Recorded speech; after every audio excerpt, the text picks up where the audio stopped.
to martial arts, don't force your kids into anything they don't want to do. Perfect example of this is my favorite competitor and probably the greatest jiu-jitsu competitor of all times is Roger Gracie.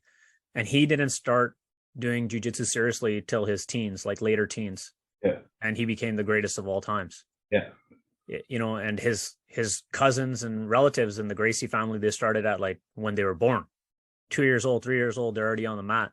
And none of them were able to reach his level. And I think it's because, one, he's special, but like at the same time, I think you got to let them fall in love with the sport themselves.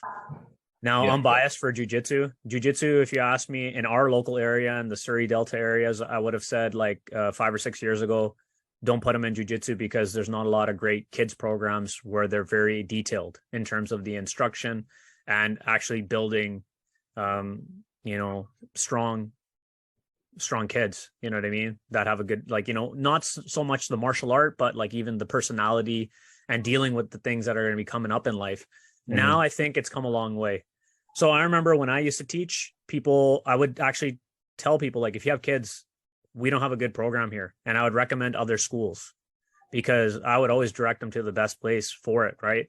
But if I had a choice, and this is going to be kind of, I might get some flack for it because I've been doing jiu-jitsu for so long, I would put my kids in Kyokushin karate or Taekwondo and find a good coach. So when I was training for Taekwondo, is Inderjeet Bisla was a Taekwondo guy that would beat the crap out of all of us, right?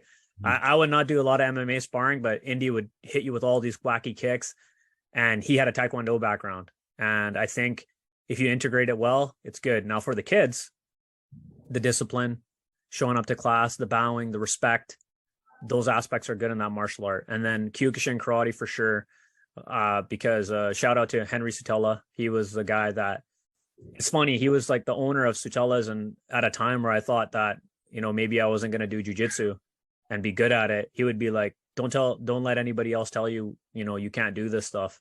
It was, you know, those small conversations between two people that, you know, if I didn't have that conversation, maybe I wouldn't have gone down the route of doing jiu-jitsu. I might have just stopped at that time. And he's a Kyokushin karate guy. But first things first, he's a martial artist and he's a tough guy. And he told me to do it. So I saw how he taught the kids, you know, in his 70s, he was teaching classes, and I could see like kids were like, I better show up on time. Like, I got to get to class. I can't be late.